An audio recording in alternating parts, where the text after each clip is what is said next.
What is up, guys? Welcome back to another video, and here are 10 tips and tricks for backpacking through Southeast Asia. Let's do it!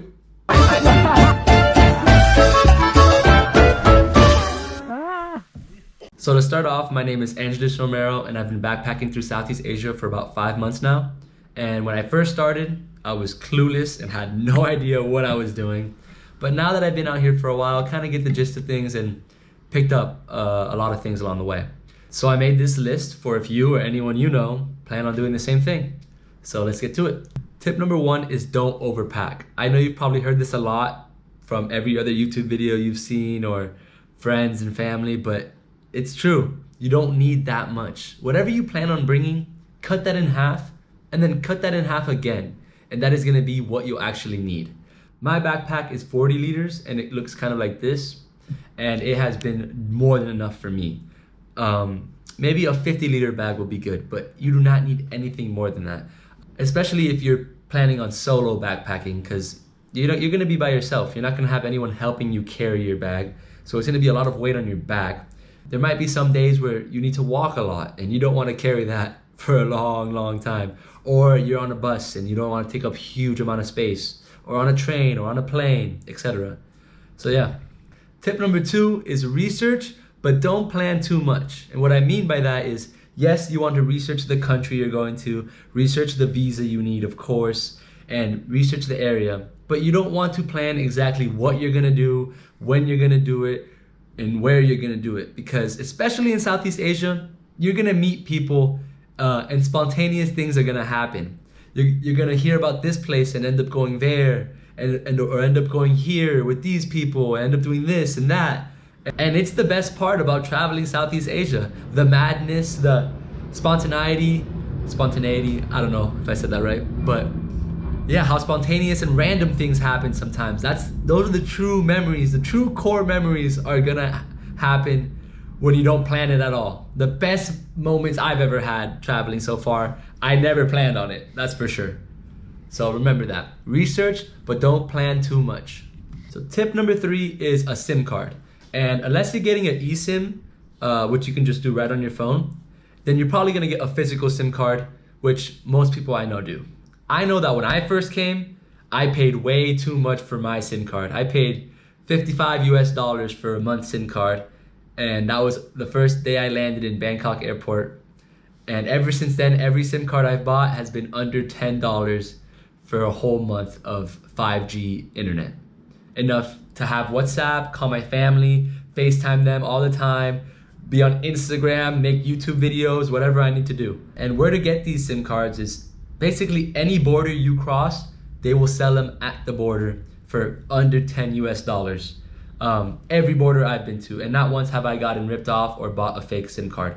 If you're in Thailand, 7-Eleven, you can get SIM cards at 7-Eleven for 200 baht, which is like $7 American dollars for a whole month of 5G internet. You can also wait until you cross the border and get to whatever city you plan on going to.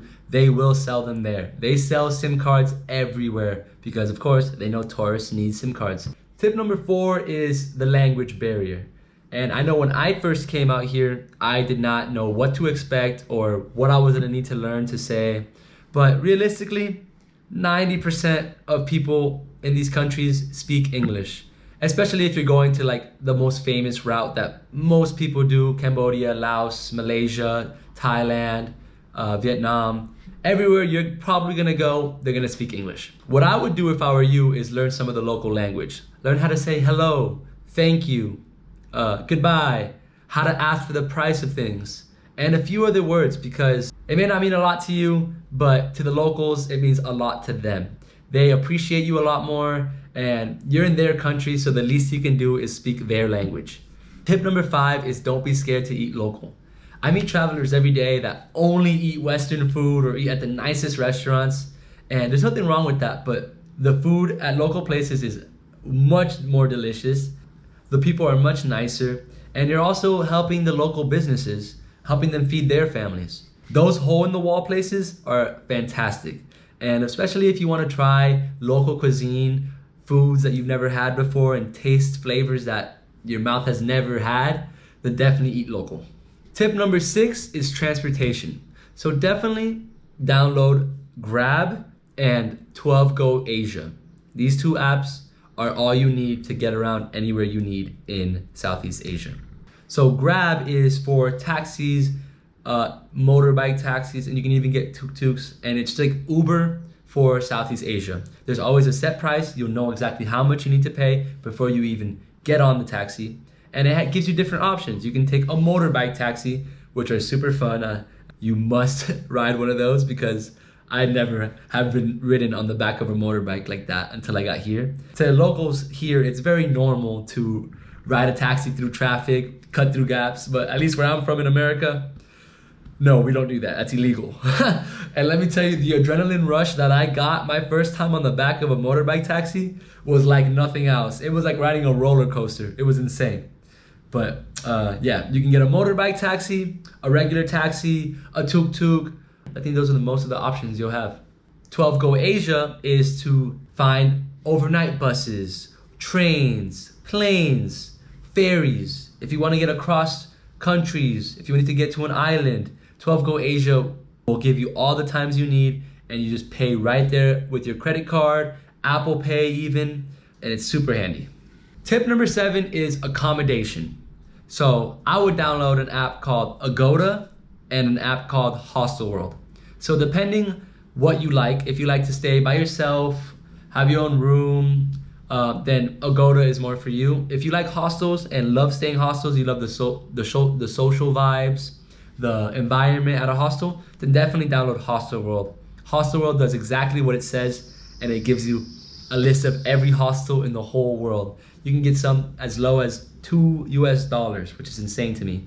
And yeah, they have reviews, they give you ratings. Definitely very handy.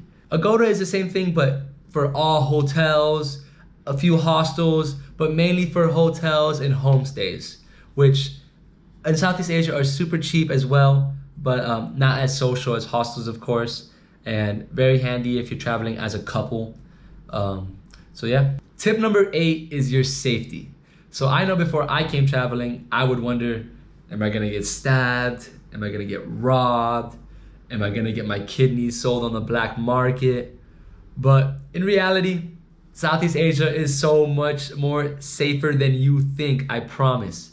If you have lived in America, then you have already lived in the most dangerous country, I'm telling you. People here are so kind. Not once have I ever felt unsafe. Even in the middle of the night, by myself, in some scary looking alley, I've never felt unsafe. That is for sure. Of course, everywhere in the world has their dangerous parts. That's just normal. But not once have I been by myself, walking down the street, and actually thought to myself, wow, I might get robbed, I might get stabbed, I might get my kidneys sold on the black market here. No, not once. Even in Bangkok, even in the middle of Laos, in the middle of nowhere, even in Ho Chi Minh City, Vietnam, in Cambodia, not once. And it's weird to me because before I came, that was all I was thinking is, oh my God, it's probably so dangerous, so scary there. But no, it's not scary at all. I promise you guys, I promise you. The people here smile all the time. You'll never see anyone smiling more than someone from Southeast Asia. I don't know how their jaws don't hurt because they're always smiling. So yeah, get that out of your head, guys. It's not scary. Tip number 9 is better safe than sorry. And what I mean by that is to keep a copy of your passport in your bag at all times, keep a copy of your ID, have an extra credit card in your bag, and keep cash in your bag separate from your person. And like just in case you lose your fanny pack or your little bag, or God forbid you get robbed, you always have extra cash on you at all times for a hotel for the night or a hostel for the night, just for the next 24, 48 hours, enough cash. I would keep personally about $40 US separate in my bag at all times, because that would be enough to get me a place to stay and food for 2 days in Southeast Asia. Better safe than sorry. And last but not least, tip number 10 is that solo traveling never really ends up being solo traveling. And what I mean by that is that you only leave your home country alone. But when you get to Southeast Asia, you meet people everywhere, whether it's at an elephant sanctuary or zip lining or at a hostel. You're gonna meet people. And a lot of these people, you're gonna be with them for a day, 2 days, weeks. The best memories you will ever make are the ones shared. Remember that, because that is true. Yes, there's gonna be moments where you're gonna be alone and you're gonna feel really lonely, and that's part of solo traveling. It really tests you mentally and emotionally, because yeah, there's been times where I've been really lonely and felt like I have no one, but those moments are really few and far between, that's for sure. So remember, you're never gonna be really alone out here. Those are my 10 tips and tricks for people planning to solo backpack through Southeast Asia. And remember, it's good to feel uncomfortable. That's when you have the best experiences. It's good to be scared to hop on a motorbike, or to meet new people, or to try new foods, or to talk to locals in their language. It's part of the experience, and embrace it.